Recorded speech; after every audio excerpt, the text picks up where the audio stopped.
the expected downtime where gamers will not be gaming. Hello ladies and gentlemen, my name is Matt Scorpion and welcome back to another reset week of Destiny. And with this week, it is supposedly actually no, not even supposedly, it is because my friend found it already, but this week it is the release of Agriceptor. Now, hang on, I always forget this exists, but there is a exotic catalyst page. Let's see. And Travelers Chosen. Oh, right, I found that. Found by opening Wayfinder's Troves in an astral alignment activity during Season of the Lost and Nightfall chests likely afterwards after the season. So that being said, Agriceptor is available. It is still random regardless of what method this season or next season, but Agriceptor is around. Aside from that, trying to get into the details for this week.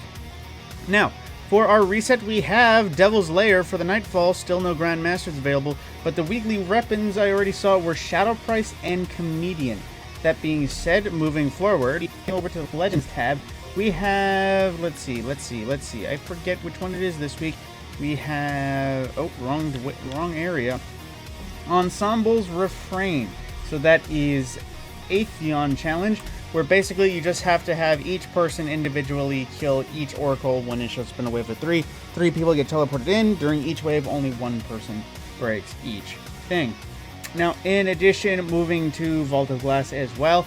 For challenge, it is the Time Loss Corrective Measure. I know last week I said Hezen and Found Verdict, but I kind of forgot that Found Verdict was available at all weeks, and you'll get your Found Verdict once you get all the challenges. And in addition to that, for Master Mode, we have Intellect Focused Armor for all you Crucible Sweats that want to spam your Stasis Hunters. Now, moving forward as well into the tower. Oh, wait, I forgot one more thing. There is Europa. What is going on here? We have the Safeguard simulation with the Technocrat Empire Hunt once again. It feels so soon ago that it was Technocrat already. But going back around, of course, for Deepstone Crypt, we have Red Rover Challenge back to the front for security with the Cadmus Ridge Eclipse Zone for those that still need it. Now, going back to the tower, I'm going to try to do this after I do my look arounds to do challenges next. So for week 5, we are down to 7 challenges. It's already getting very limited. So for our weekly chest, Wayfinder's Warriors 5 and bow completed, taken defeated with a bow. It doesn't have to be Wolf Tone Draw, it just has to be a bow.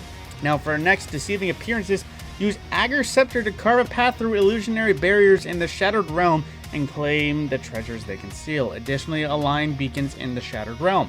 So basically, play Shattered Realm, use Agriceptor for its little hidden perk.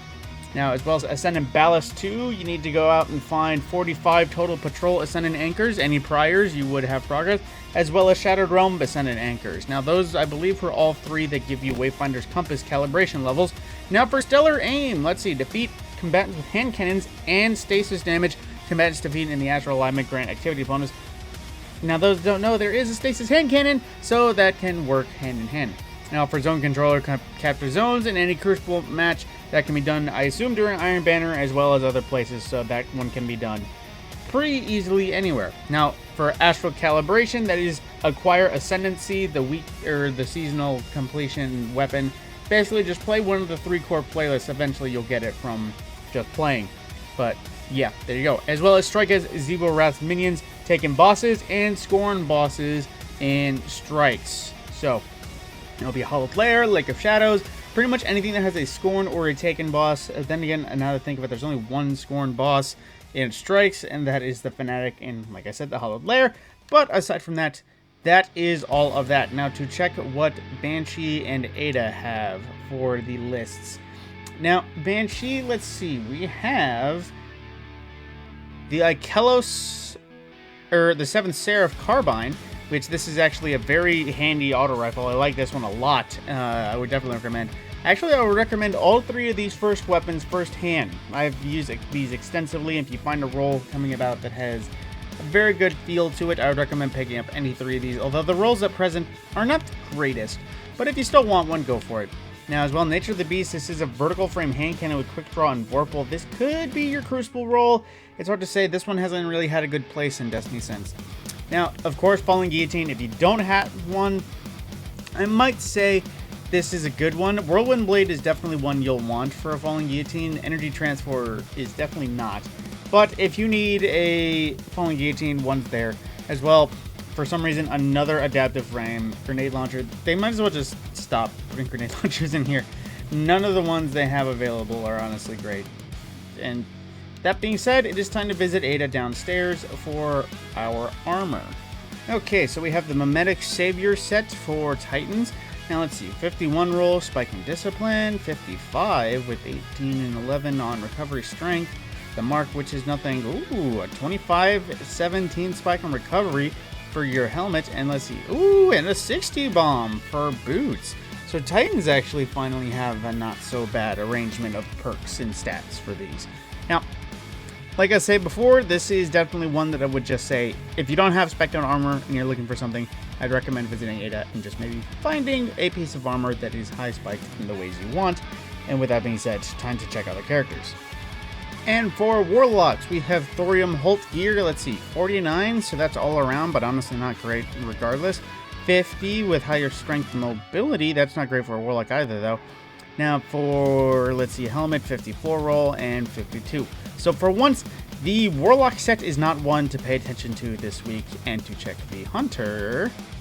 What is that on that Hunter's back? Is that a vice contingency plan? But aside from that, checking with the Hunters for our last piece of armor, it is the Red Moon Phantom. Let's see, 53 all-around roll. That's actually not that terrible.